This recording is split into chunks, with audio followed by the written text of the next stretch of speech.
Boa noite, bem-vindas, bem-vindos. Bem-vindas, bem-vindos a mais um ITK Comenta. ITK Comenta é o nosso quadro semanal às terças-feiras, onde nós batemos um papo, respondemos algumas perguntas, conversamos sobre temas diversos. ITK Comenta não tem um tema específico. Então, esse é o nosso encontro semanal, que nós gostamos muito. Nós esperamos que vocês gostem também.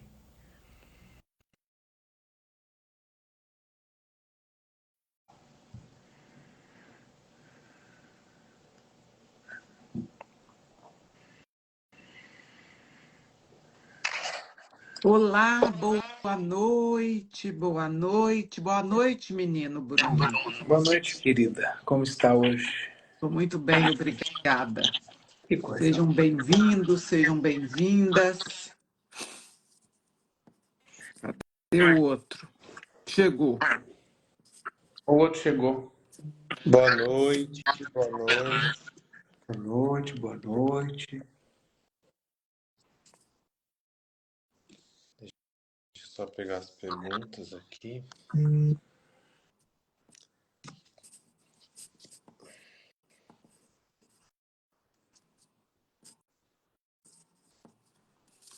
O Rafa está aí. Nossa, está escuro aqui. Muito bom. Vamos lá. Por que vocês acham que tem pessoas que têm muitos amigos e outras que não têm nenhum?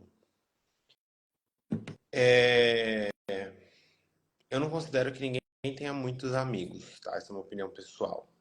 Eu acho que tem pessoas que têm uma vida social e um círculo de convívio social muito extenso. O que é diferente de você ter amigos, pelo menos na minha definição de amigos. Eu realmente parto do princípio que amigos, né, são aquelas pessoas que você literalmente conta nos dedos de uma mão. Existem sim pessoas muito queridas, né, pessoas muito próximas e que você tem uma boa convivência.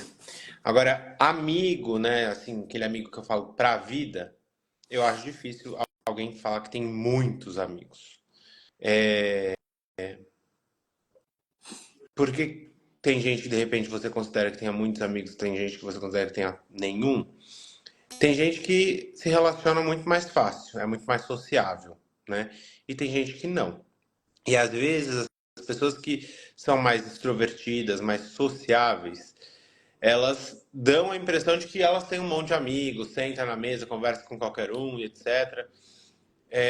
O que não necessariamente é uma amizade, entende? Então, eu tomaria um pouco de cuidado com o julgamento que você faz. Não que você esteja julgando a pessoa, né? Mas que o julgamento que você faz é a conclusão que você tira ao analisar algumas situações. Porque amigos mesmo, eu considero que são poucos. Todo mundo tem poucos amigos, né? E Rafael, prefiro continuar assim, com poucos e bons, do que uma grande rede de amigos. Também acho que não existe uma resposta tão abrangente para isso, né? Por que pessoas têm muitos, outras têm poucos? Nós podemos dizer que algumas pessoas são mais expansivas, outras pessoas são mais introspectivas, algumas pessoas gostam mais, por exemplo, de uma atividade social que é mais intensa, outras pessoas têm um outro tipo de abordagem.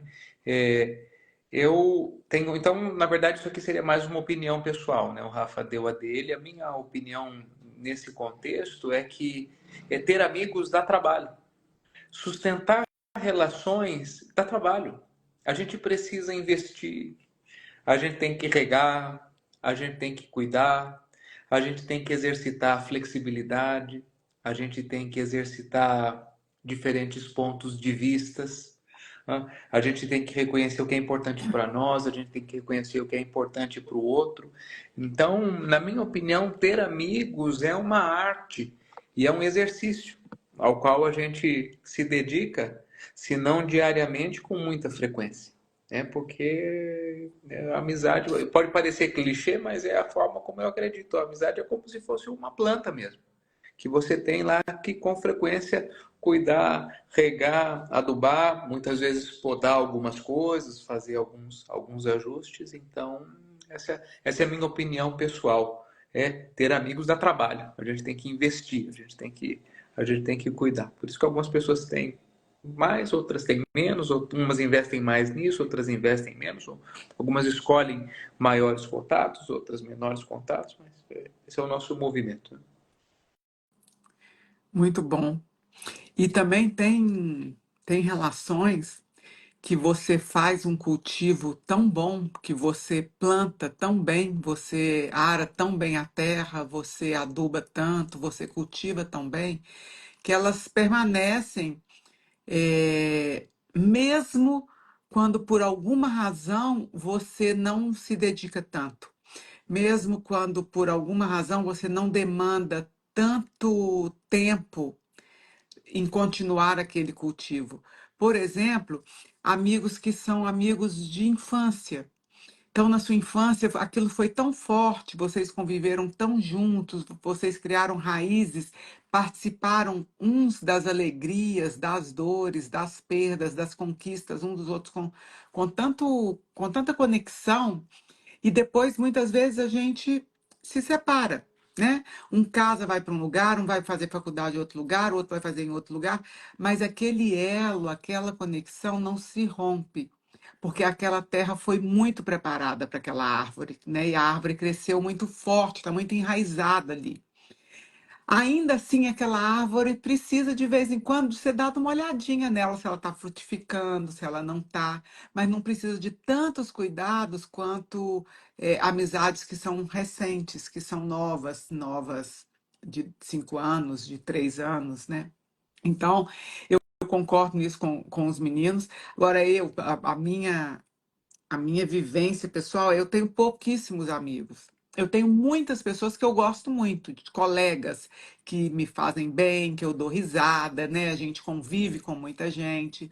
Mas amigos eu tenho pouquíssimos. Por quê? Porque eu não sou uma pessoa da rua, eu não sou uma pessoa da festa, eu não sou uma pessoa de sair. Eu não troco a minha casa, né, de receber um ou outro amigo, ou ficar só eu com a pequena família, às vezes a grande família. Eu não troco isso por sair, eu não gosto, eu sou uma pessoa caseira, eu sou da casa. Então, isso também limita um pouco a quantidade de relações que eu vou estreitando, né? O que para mim está perfeito, não tem nenhum problema nisso.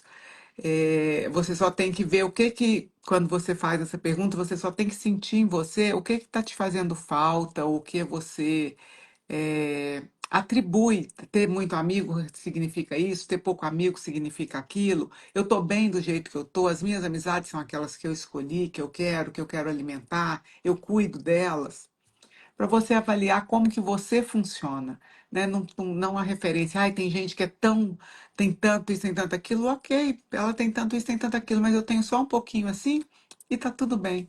Eu li hoje uma frase que me impactou, que eu achei bem, bem, bem bacana. As pessoas estão confundindo prazer com felicidade.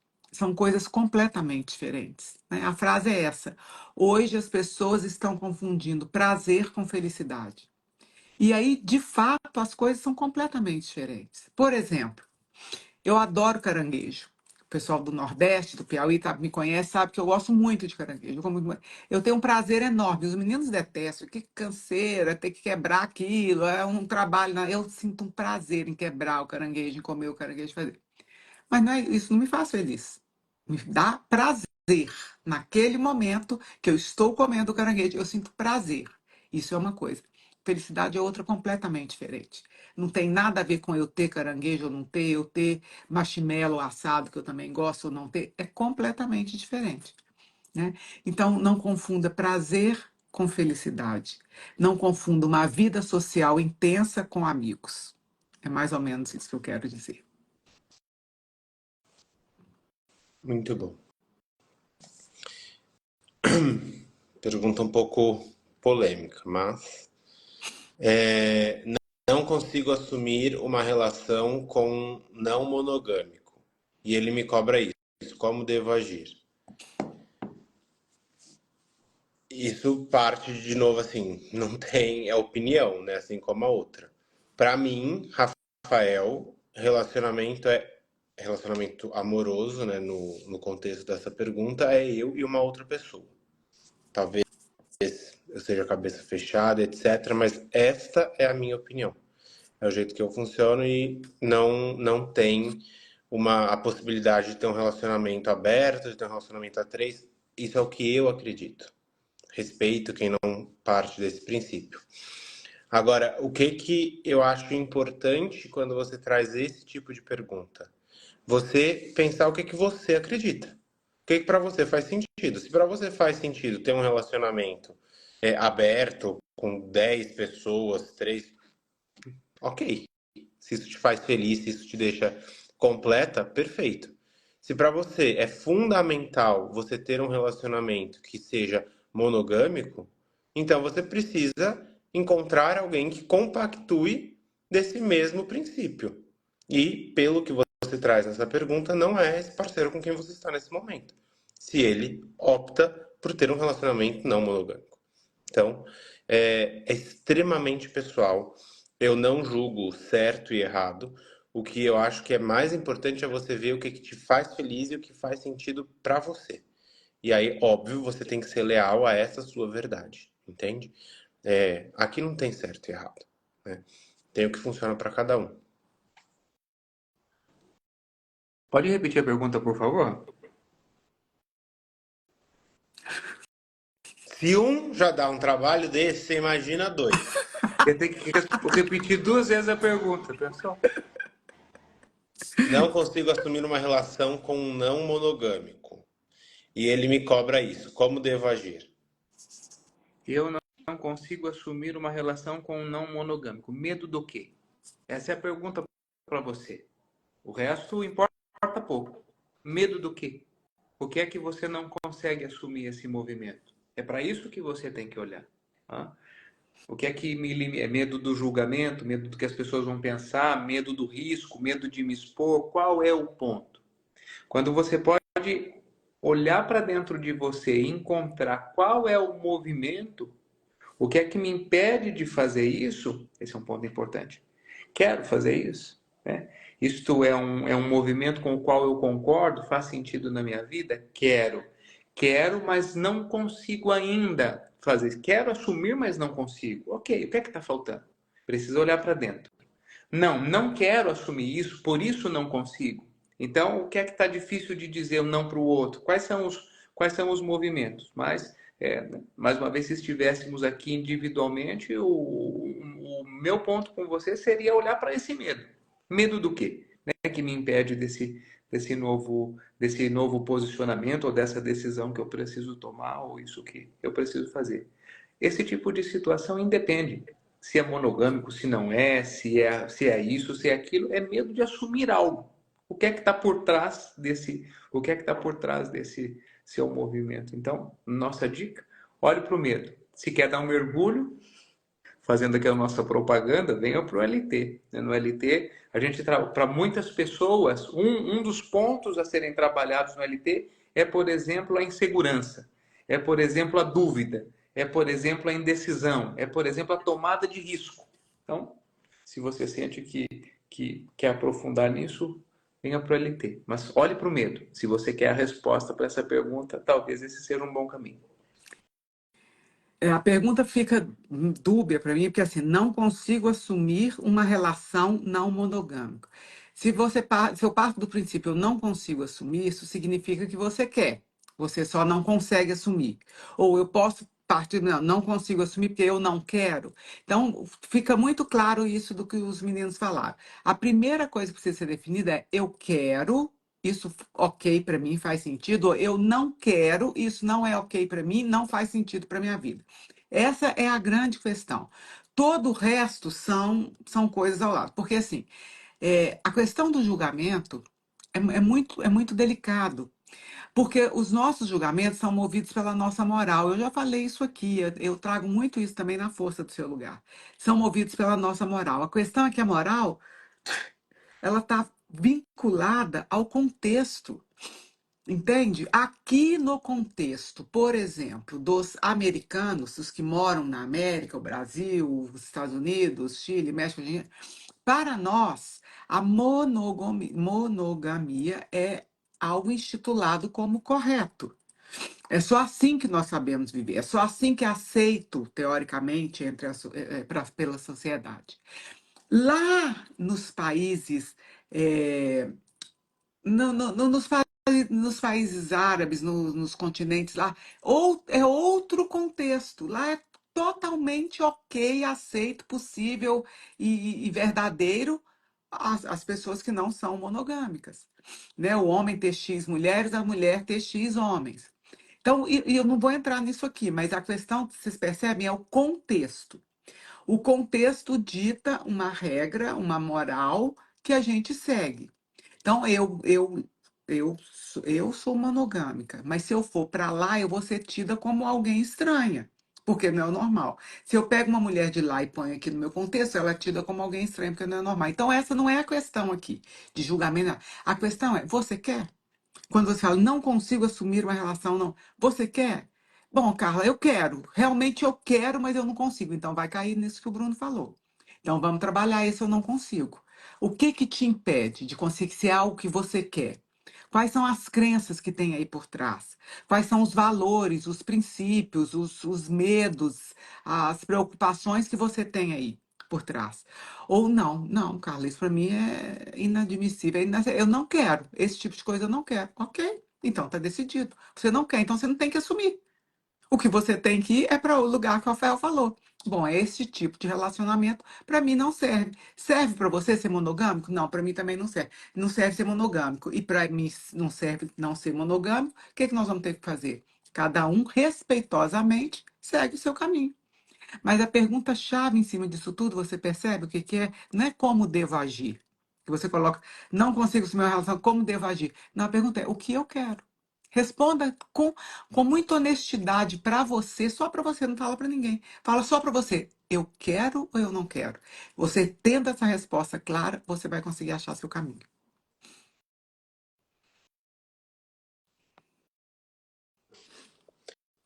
Avós que não fazem nada pelos netos. Se fazem é por obrigação. Como lidar? Primeira coisa que eu entendo aqui nessa pergunta é que assim, não existe essa se fazem, fazem por obrigação, porque ninguém faz nada por obrigação, né? Se fazem alguma coisa é porque querem. Ponto. A gente fala muito isso no Leader Training. Ninguém faz nada com você que você não se permita. Posso não gostar de fazer. É diferente de fazer por obrigação.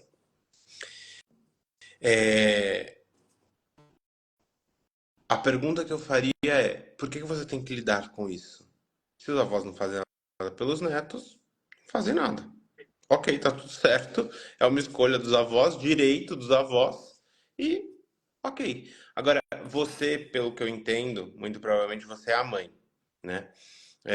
O que que isso te frustra? O que que isso gera em você ao ver que os avós, não sei se seus pais ou seus sogros, mas não fazem nada pelos seus filhos? Talvez seja um julgamento seu.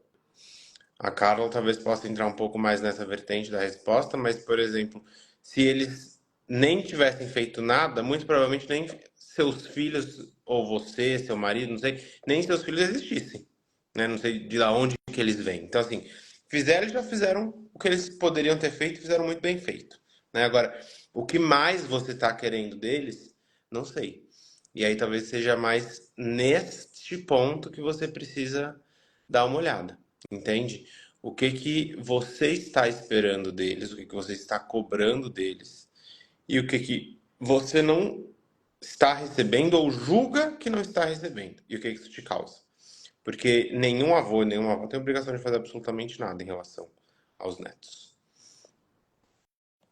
Muito bom. Essa sua pergunta é um prato cheio para terapia, né?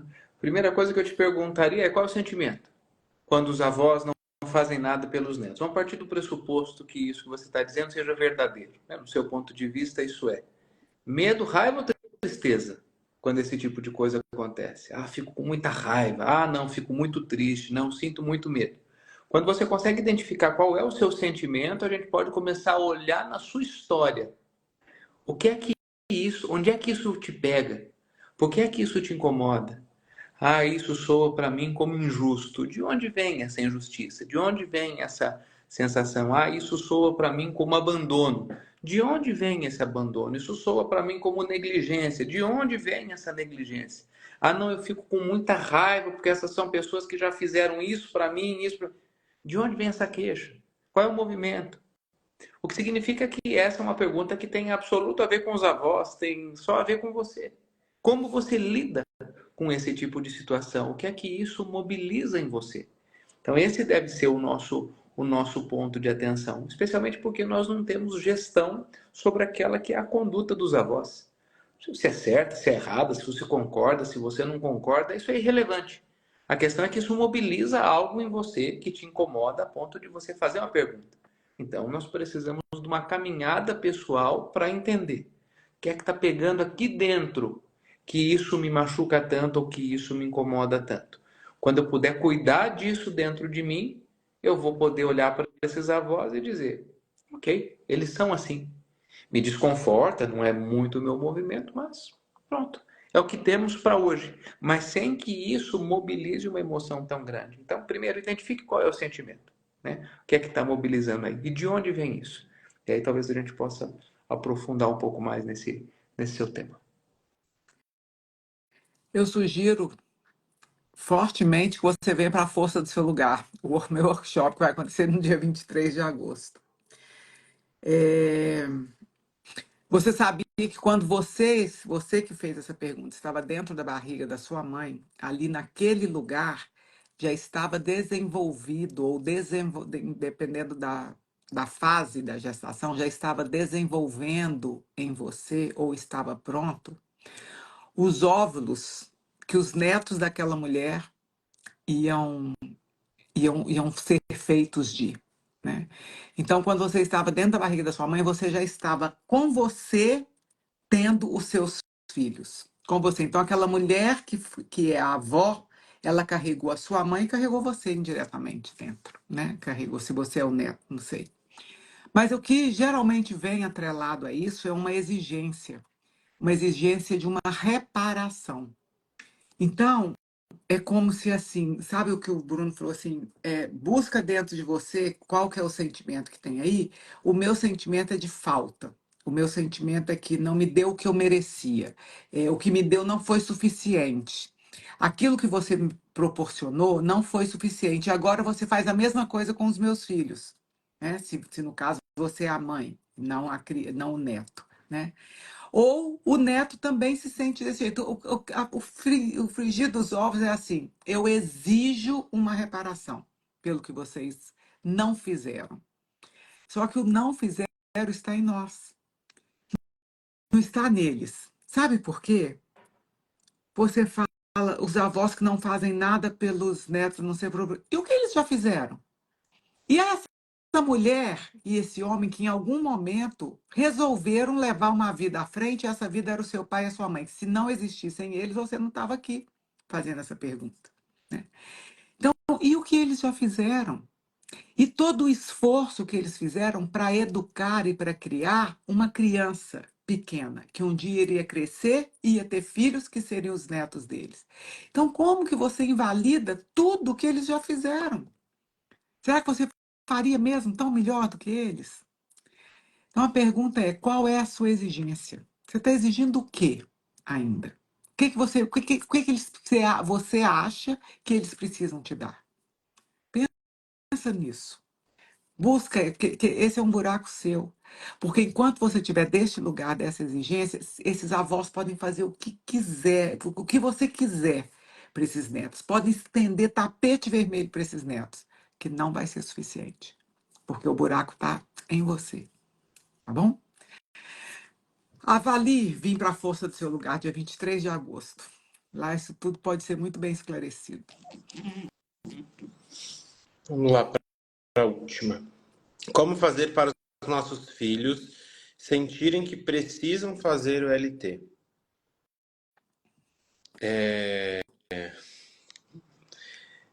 Você não vai fazer, não existe como você fazer alguém sentir a necessidade de fazer o LT ou qualquer outra coisa, né?